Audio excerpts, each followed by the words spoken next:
Hello అండి, నమస్తే అందరికీ. నేను కింగ్ సతీష్. పిల్లలొద్దు మహాప్రభో అని మొత్తుకుంటున్నారు. అంటే పిల్లలు ఎందుకు వద్దంటారు? పిల్లలు లేకపోతే ఎలాగా?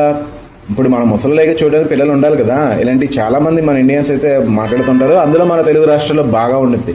పెళ్ళైన తర్వాత 2 సంవత్సరాలు పిల్లలు పుట్టకపోతే అడుగులు ఏమన్నా లోపమా, దానిలో ఏమన్నా లోపమా, ఏంటి పిల్లలు పుట్టలేదు అనే వాళ్ళు కూడా చాలామంది ఉంటారు. కానీ ఇప్పుడు పెరిగిన ఖర్చులు, ఆర్థిక భారాల వల్ల పిల్లల్ని పెంచడం మామూలు విషయం కాదండి. దాదాపు ఒక పిల్లోడిని కానీ పిల్లని కానీ పెంచి పెద్ద చేయాలంటే టోటల్గా వాళ్ళ ఖర్చు 1,83,00,000 వరకు అవుతుందంట.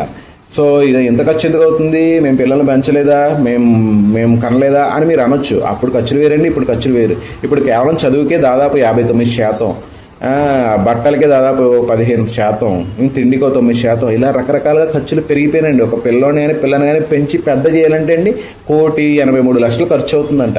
అది కాకుండా ఒకవేళ విదేశాలకు ఎక్కడికో పెంచాలనుకుంటున్నాం అనుకోండి, మనం రిటైర్మెంట్ కోసం ఏదైనా ప్లాన్ చేసి ఏమైనా డబ్బులు దాచుకుంటే అందులో మళ్ళీ ఒక 60-65% మళ్ళీ ఆ పిల్లలకే పెట్టాల్సి వస్తుందంట. సో ఈ పిల్లల్ని కానీ పెంచి పెద్ద అయిన తర్వాత వీళ్ళు చూస్తారో లేదో గ్యారంటీ లేదు, ఒక ముద్ద పెడతారో లేదో కూడా గ్యారంటీ లేదు. మా బతుకు మాది అనుకుని వెళ్ళిపోతారు ఈ జెన్జీ కిడ్స్. వీళ్ళ కోసం మనం జీవితాలన్నీ త్యాగం చేసేసి డే అండ్ నైట్ కష్టపడి ఎందుకు అవసరమా అని అనుకుంటున్నారు ఇప్పుడు ఉన్న జనరేషన్లో చాలామంది. అంతేకాకుండా ఇప్పుడు ఏ రోజు ఎవడి జాబ్ ఉంటుందో ఎవడి జాబ్ పోతుందో ఎవడికి తెలిసింది.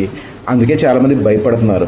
దానికంటే మొగుడు పిల్లలం కష్టపడి సంపాదించుకుని ఇద్దరి ఈ జీతం ఏదైతే ఉంటుందో అది వాళ్ళ అవసరాలకి వాళ్ళ ఖర్చులకి వాడుకుంటూ మిగిలిన డబ్బులతో అటు ఇటు తిరుగుతూ విదేశాలు వెళ్తూ లేదా ఏదైనా టూర్లు వెళ్తూ హ్యాపీగా ఎంజాయ్ చేస్తూ అవసరమైతే ఒంటరిగా ఉన్నాం అనే భావం వస్తే కుక్క పిల్లనో పిల్లి పిల్లినో పెంచుకుందాం అని అనుకుంటున్నారంటే మరి ఆ గుణంకాలు ఏంటి, అసలు ఆ ఖర్చులు దేనికి అవుతున్నాయి, ఎంత అవుతున్నాయి, అవన్నీ కూడా ఈ వీడియోలో మనం తెలుసుకుందాం. కాబట్టి వీడియో ఎక్కడా స్కిప్ చేయకుండా మొత్తం చూడండి, ఇంట్రెస్టింగ్గా ఉంటుంది. గతంలో విదేశాలకి మాత్రమే పరిమితమైన డ్రింక్ సంస్కృతి ఇప్పుడు మన దేశంలో కూడా వేగంగా విస్తరిస్తుంది. డబుల్ ఇన్కమ్ నో కిడ్స్ విధానానికి ఆకర్షితులవుతున్న దంపతుల సంఖ్య రోజుకి పెరిగిపోతుంది. వాతావరణ కాలుష్యం, ఉరుకుల పరుగుల జీవితం, ఆర్థిక అస్థిరత వంటి కారణాలతో యువ తల్లిదండ్రులుగా మారడానికి ఏ మాత్రం ఆసక్తి చూపించడం లేదు. పిల్లల పెంపకంలో అత్యధికంగా విద్యకే సగానికి పైగా ఖర్చు అవుతున్నట్లు తాజా గణాంకాలు స్పష్టం చేస్తున్నాయి. మొత్తం వ్యయంలో సుమారు 59% కేవలం చదువులకే వెచ్చించాల్సి వస్తుండటంతో దంపతులను భయపడుతుంది. ప్రభుత్వ పాఠశాలలతో పోలిస్తే ప్రైవేట్ స్కూల్లో ఫీజుల భారం 9 రెట్లు ఎక్కువగా ఉండడం పరిస్థితి తీవ్రతకు అద్దం పడుతుంది. చదువుతో పాటు పిల్లల నివాసం కోసం 10%, వినోదానికి 9%, బట్టలకు 6% చొప్పున తల్లిదండ్రులు ఖర్చు పెట్టాల్సి వస్తుంది. పిల్లల ఉన్నత చదువుల కోసం విదేశాలకు పంపాలంటే రిటైర్మెంట్ కోసం దాచుకున్న మొత్తంలో 64% ఖర్చు చేయక తప్పని పరిస్థితి నెలకొంది. కరోనా లాంటి విపత్కృత సమయాల్లో ఉద్యోగాలు పోయిన అనుభవాలు కూడా యువకుల నిర్ణయాలను తీవ్రంగా ప్రభావితం చేస్తున్నాయి. ఉద్యోగాలు చేస్తూ పిల్లలను పెంచడం ప్రస్తుతం కత్తి మీద సాములా మారుతుందని అనేక మంది బలంగా విశ్వసిస్తున్నారు. ఉమ్మడి కుటుంబాల మద్దతు లేకుండా కేవలం భార్యాభర్తలు మాత్రమే పిల్లల బాధ్యతలు మోయడం మానసికంగా శారీరకంగా తీవ్ర ఒత్తిడిని పెంచుతుందన్న అభిప్రాయాలు కూడా వ్యక్తమవుతున్నాయి. సొంత ఇష్టాలను వదులుకుని రాజీ పడడం నేటి తరానికి ఏం మాత్రం ఇష్టం ఉండడం లేదు. పిల్లలకు బదులుగా పెంపుడు జంతువులను పెంచుకోవడానికే ఆధునిక దంపతులు ఎక్కువ మొగ్గు చూపుతున్నారు.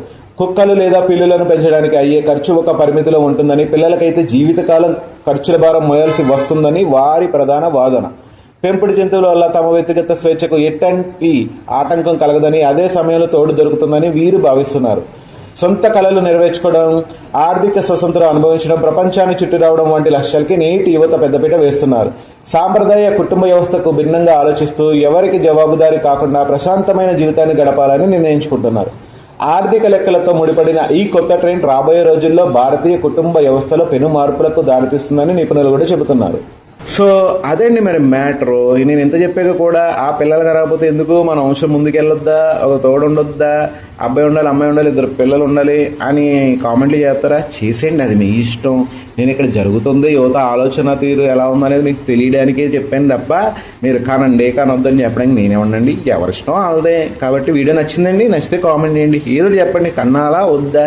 మరి కంటే ఈ ఖర్చులు ఎలాగే, అసలు జాబులు గ్యారంటీ లేని బతుకులు అయిపోయినాయి. మరి ఏం చేస్తారు వీళ్ళందరూ? ఆలోచిద్దాం, మరి ఏమవుద్దాం. సో అదండి మ్యాటర్. తెలుసు కదా, నేను కింగ్ సతీష్ ఉంటానండి. Thank you for watching. మీరు చూస్తున్నారు సతీష్ విజన్ ఛానల్. బాయ్ అండి.